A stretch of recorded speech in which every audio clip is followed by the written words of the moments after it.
One criticism I've gotten, even when I was a teenager, about my methods, so I should say throughout the lifetime, someone will say something that goes kind of like this. Oh man, shoot, you ain't got no pride. You don't want to have no pride. You just want to let people do whatever. You don't want to have no pride. See, that's why I believe in being polite. I don't know what you're taking all that karate for. You ain't got no pride. You just want to let them say whatever they want to you. Or treat you however they want. Well, see, basically what they're saying is that, I just want to let people who are not African American just say or do whatever they want to me, and I don't respond. Like someone could just walk up and just spit in my face and excrete bodily fluids all over my feet, and I would have no reaction whatsoever. That's basically what they think. That's not true, but that's what they think. They basically want to just infer that I am a wimp, and that's how I survive, because I'm a weak, wimpy weakling. But that's not the case at all. I have been around long enough, and even when I was a teenager, I had been around long enough then. I've been around long enough to figure out that sometimes people do things to try to provoke you. Sometimes things can happen that you really should have a bad reaction to, but it may not be that person's fault. And see, let me go with the provoke first. I think I may have told this story on this channel. If not, I'm just going to go through it quick. I was about 15 or 16, and I was in a convenience store with a friend of mine. And these two guys, they were grown, picking on a kid. And what they were doing, and these were two white guys, but it really doesn't matter, because somebody's black tried something similar with my son when he was that age. So the color doesn't matter. It was just a couple of guys wanting to beat up on a kid. A couple of grown men wanted to beat up on a kid. And so one of them kept bumping into me and bumping into me and bumping into me, right? And I just had a feeling, I think it was from the look he had on his face. I had a feeling that he was just trying to get a rise out of me, so I ignored him.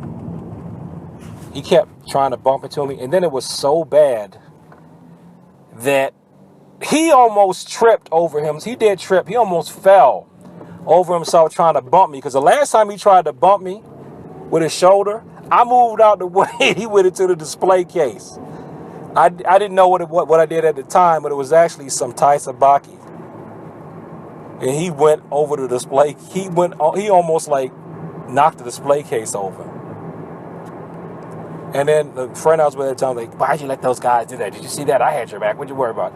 I said, well, did you see the other guy standing around the corner that was looking to jump me if I got into a fight with his friend? And no, he didn't.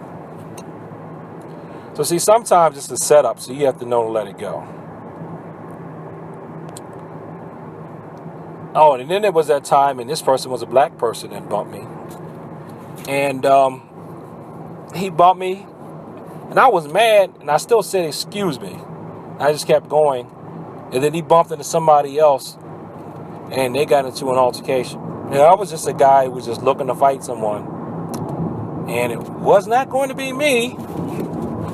There was another time when it was an Asian guy. Now, this big Asian guy was going around bumping into people, because he was just mad, right? So he bumped into me, right? I said, oh, watch where you're going. And he went to step like he was going to do something. He stepped, and I stepped. And when he saw that I wasn't scared, he kept going. But he looked unstable. So I went, oh no, I contacted a police officer. I asked him, can you keep an eye on that guy? He's been going around bumping people. He looks like he's, I think he might try to do something. And the cop followed him. I just saw the cop talk to the guy, and that's basically about what happened. I don't think the guy didn't get arrested, from as far as I know. So now there was actually a bodily fluids thing. Somebody threw up on me. But it wasn't her fault.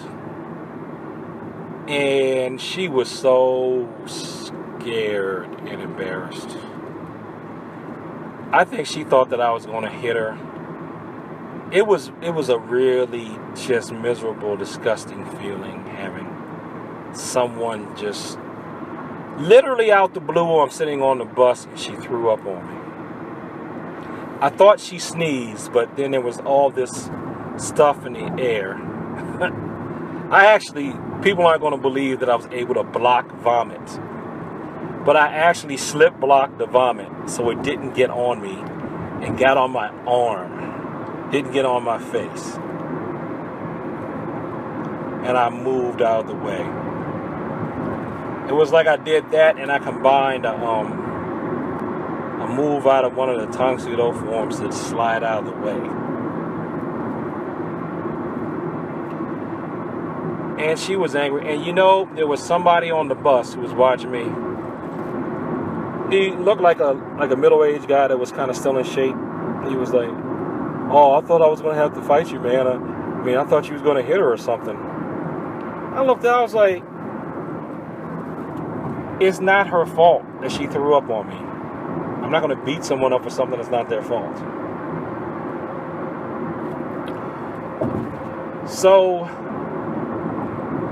I guess you can't, if you're a man, apparently you're not supposed to let anything go. Every offense is supposed to be met with violence and hostility, right? Because you're supposed to have pride.